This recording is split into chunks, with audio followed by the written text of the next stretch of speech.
You know, humanity's first cities popped up between two rivers. But have you ever wondered how those small, squabbling towns turned into the world's very first superpowers? And maybe even more important, what kind of systems did they invent, from law codes to how we tell time, that we literally still use every single day? Well, that's exactly what we're going to dig into. All right, so here's our game plan. First, we're going to see how a bunch of scattered city-states got hammered into one single empire. Then, we'll check out three totally different blueprints for how to rule. After that, we'll look at the operating system, the tools like writing and math that made the whole thing run. And to wrap it up, we'll follow that legacy all the way to the Islamic Golden Age. It's quite a ride. Our story kicks off in a place called Sumer. Now, this wasn't one unified kingdom, not at all. Think of it more like a patchwork quilt of powerful, super competitive city-states, and each one was absolutely convinced it was the favorite of the gods. Yeah, before any emperor, there was just the city. Try to picture a place like Uruk, around 4000 BCE. It grew to become the largest human settlement on the entire planet. We're talking maybe 50,000 people. For the first time in history, you had this huge mass of total strangers who had to figure out how to live together. It was basically the first great laboratory for civilization. So each one of these cities was its own little universe of creativity, art, government, you name it. But, and this is a big but, they were also in constant, often brutal competition for resources like land and water. This nonstop conflict created a kind of power vacuum, just sitting there, waiting for someone with enough ambition to come along and fill it. And that someone was Sargon of Akkad. Now, what he did was so much more than just winning a war. He completely changed the rules of the game. He conquered city after city, not just to steal their stuff, but to actually unite them into the world's first empire.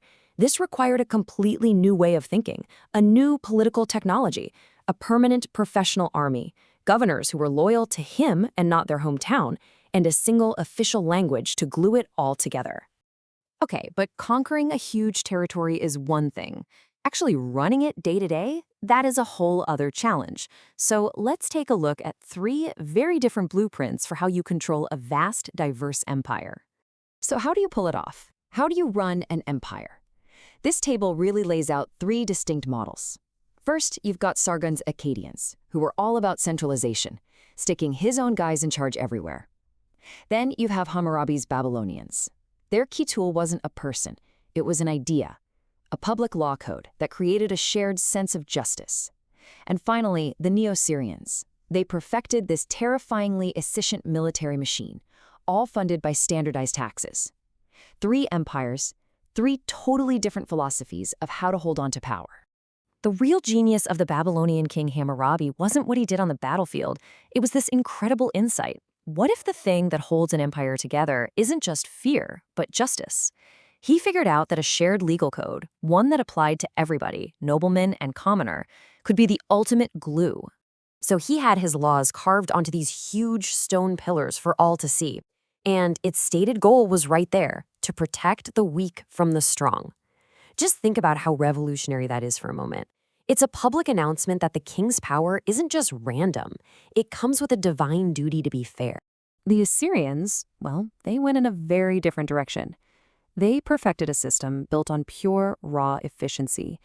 They were absolute masters of siege warfare and logistics, but their most powerful tool of control was something much more psychological. And this wasn't just cruelty for the sake of it. This was cold, calculated state policy. By uprooting entire populations and scattering them across the empire, they shattered communities and destroyed any sense of local loyalty. It was a brutal, yes, but devastatingly effective innovation in imperial management, a dark blueprint that sadly would be copied for centuries to come. So how do they actually manage these massive operations, day in and day out? I mean, what was the tech? Well, they relied on two foundational technologies that completely changed human history: writing and math. And here's the real breakthrough. Cuneiform wasn't just for tallying up sheep. For the first time, complex human ideas, laws, histories, treaties, could actually outlive the person who thought them up. You just can't run a sprawling empire without detailed, permanent records. Writing was the software that made the hardware of empire actually function. This slide really shows you the conceptual leap they made. They went from drawing a literal picture of a sheep to creating an abstract system of wedges that could record complex ideas like justice or grief or the will of the gods. This was the birth of everything from literature to law. And their math was just as revolutionary. They came up with a base 60 system. Now, why should you care? Because every single time you look at a clock with its 60 minutes or think about a 360-degree circle, you're using a mathematical system that was invented in ancient Babylon to help them map the stars. It's still with us. So what happens to all this incredible innovation? Did it just disappear into the sand? Not a chance. These systems created a foundation, an intellectual inheritance that would be passed down, tweaked, and built upon for thousands of years. This timeline really drives home the incredible lifespan of these concepts. You can draw a pretty direct line from the administrative traditions of Hammurabi's Babylon right through the Assyrians and the Persians, all the way to the founding of Baghdad and the dawn of the Islamic Golden Age. You know, centuries later, the Sassanid Persians who ruled this area were above all else practical. They didn't try to reinvent the wheel. They took the ancient irrigation canals that had made this land fertile since Sumerian times, and they invested in them, expanded them, because they knew it was the economic engine of their whole empire. But the true inheritor, the empire that would take this ancient knowledge and make it bloom again, was the Abbasid Caliphate. And it is absolutely no accident where they decided to build their capital. They founded the city of Baghdad right in the heart of old Mesopotamia, consciously putting themselves at the center of this ancient, powerful world. And there they created the House of Wisdom.